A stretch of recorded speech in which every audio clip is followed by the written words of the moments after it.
Right, here's a super quick tip. If you've got one of these, you can make yourself a really nice frothy cappuccino or hot chocolate. You don't need any kitchen gadgets. This is great for lockdown. As you'll see here, I've got a drop of milk in the bottom of the container.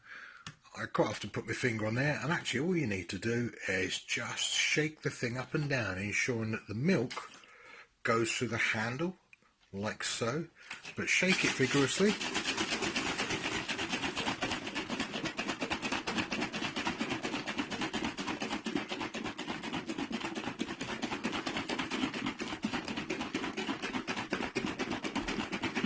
Obviously the longer you shake it, the more frothy it's going to be. And then just undo the top, and there is your frothy cappuccino coffee or hot chocolate.